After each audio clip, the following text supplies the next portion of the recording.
this is Ayden, and today's topic is probably one of the more uncomfortable topics for me, and it's something I've been putting off for a while, but it's something that I know I need to talk about. So here goes. We are going to talk about dysphoria and what it is like to experience dysphoria within a system. So first of all, I wanted to give a definition of dysphoria for those who may not be very familiar with the term. The dictionary definition of dysphoria is a state of unease or general dissatisfaction with life. And usually when people think dysphoria, it's very commonly associated with gender dysphoria or body dysphoria. So gender dysphoria is basically a discomfort with your body or appearance not matching your gender. This is very common with trans people or non-binary people or anyone who just doesn't really connect with the gender that they were assigned with at birth. It's not something that you have to have, like just because you are trans or non-binary, you're not always going to just experience dysphoria, but it is very commonly experienced within that community. For me, I personally experience dysphoria the most out of everybody in our system. My dysphoria is very much related to not only the gender or the sex that I identify with, because my gender and my sex are both male. I am a cisgendered male, and that is how I see myself in the inner world. My body is a male body. But obviously this body that I am residing in was not assigned male at birth. And so a lot of the dysphoria that I experience is very gender heavy, but there's a lot more to it than just the gender doesn't match. Or the physical appearance does not match the gender that I feel that I am, rather. It's a little more than that for me. It's more... I'm trying to think the best way to describe it, so bear with. It's kind of more related to not only the fact that this is not the right physical body, but this is not my body. And that's where I think a lot of people don't realize, like if you're not a system, you may not realize this, that the type of dysphoria that a lot of systems may experience, or members of a system may experience, are a little more related to just your typical gender dysphoria that you hear a lot about. It's kind of like looking in the mirror and you see a face, you see a body, but it is not your face or your body. Like, you literally feel like you're in another person's body entirely and it does not belong to you. And that is the level of dysphoria that I personally experience. And while yes, there are some ways to alleviate the more gender-related parts of my dysphoria, for example, I do wear a lot of binders or sports bras when I am fronting in the body, and I do wear more masculine clothes, and I do style my hair how I prefer to style it in the inner world. I also really appreciate the fact that we dyed our hair blonde, because my hair is blonde, and that is how I see myself. So little things like that do help, but they're never gonna completely eliminate the dysphoria that I feel, because there's really no way to fix the fact that this is not my body. And unless I want to get a bunch of plastic surgery done on the body, which we don't feel like we need to do, and obviously that's a big, huge decision that everybody would have to be in agreement with, but unless we were to go to those extremes, there's no way I'm going to look completely like myself. And honestly, that's a horrible feeling. I mean, I know it can't be helped, and there's really nothing I can do about it, but it's not going to stop me from feeling that way all the time. So that is probably the most difficult thing for me to deal with on a daily basis. But like I said, there are ways that I have found to kind of help alleviate it a little. Like I said, it's never going to go away completely. I'm never going to recognize this body as my own, because it's not. And I always feel like I'm kind of borrowing this body, so to speak. But there are ways that I can help to feel more comfortable being in this body and fronting in this body, so that I can feel a little more like myself. So I'm going to give some examples of what I have done to help. Now, that doesn't mean that it's going to specifically help you. You might have to kind of experiment and try a few different things to see what you feel comfortable doing. So first of all, like I said, I do wear sports bras or binders. I prefer to wear a binder because it does flatten our chest out a lot more, but if we have to have a long day of work or something that we're going to be very physically active doing, then a sports bra is going to be a little more appropriate for that. If you don't have access to those sorts of things, you can wear really baggy clothing. I find that helps as well if I feel like I'm very dysphoric of the body's chest at the time and there's no way that I can really bind at the moment. I will throw on layers. Layers are fantastic.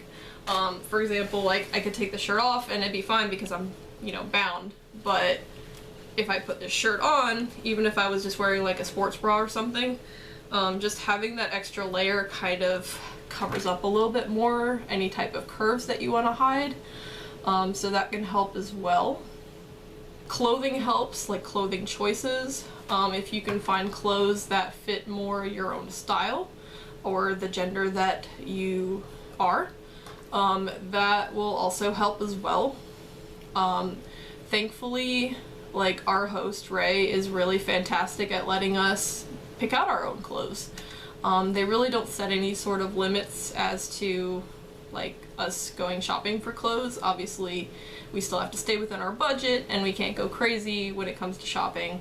But if there is something that we really want clothing wise and we can afford it at the time, then pretty much everyone is in agreement that you can buy whatever type of clothes you want. Another thing that I have found has helped me personally, and again, this is something that you would want to talk over with your whole system, like don't do it impulsively, make sure everyone's okay with it first, but you can get your hair cut and colored the way that you like. I have found that getting our hair colored blonde and just keeping it short like this has helped me immensely feel more comfortable being in the body. I feel like now I can style my hair the way I want. I can pretty much just identify the hair as mine, and it really, really helps me to feel comfortable fronting, honestly.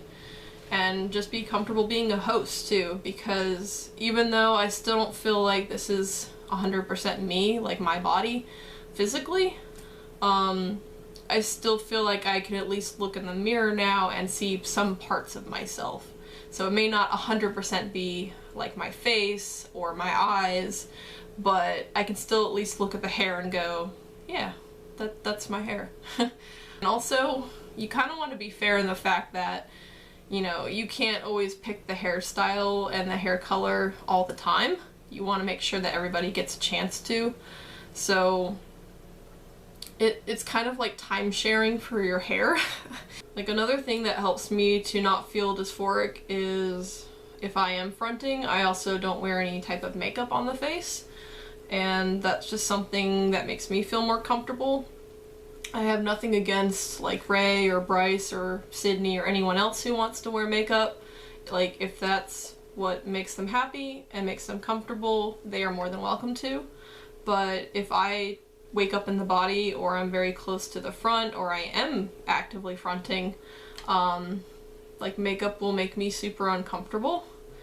And I try to be as good of a sport about it as I can, because I know I can't always like get my way in that regard, but if I am fronting and the others allow me to present how I wish to present, then I don't wear makeup.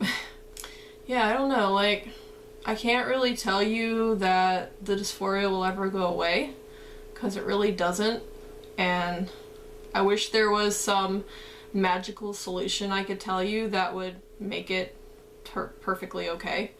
But, I mean, the dysphoria is always going to be there, and you can find ways to lessen it a little, but I'm still always going to see Ray's face and Ray's body and not mine.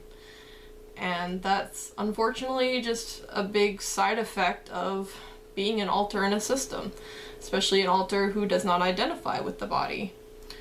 And like I said, I wish there was some solution I could tell you that would be like, okay, you could do this and you'll be perfectly fine. But dysphoria is just always going to be there. It's just a part of our everyday life. I guess really the only thing that has helped me personally is just knowing that I am not alone with that type of feeling. I don't have to experience the dysphoria by myself. I don't have to feel like I'm the only one who experiences it. Personally helped me when I started watching other alters and systems and just like other system members explaining about their own dysphoria. And I don't know, just watching it kind of just made me go like, oh, hey, they get it. And I don't know, just that moment of solidarity, just knowing that there are others who get it, like, it just really kind of adds a little bit of a comfort factor, I guess. It does help, and I guess what I'm trying to say is, like, I get it. I do. I truly get it. I know that it's hard, and I know that it's something that you deal with all the time. And, like, honestly, I get it. That's all I have to say is you're not alone. I don't really have a fancy way to end this. I just wanted to share my experiences, and like, I don't know, maybe someday it'll get better for me. I don't really know at this point if it'll ever get better for me, but you know, it is what it is. It's just always going to be there. This is not a pretty disorder. It's not always all fun and games. It's not always, hey, let's, you know, have the alters do fun things on camera. Like, some of this stuff is going to be more serious.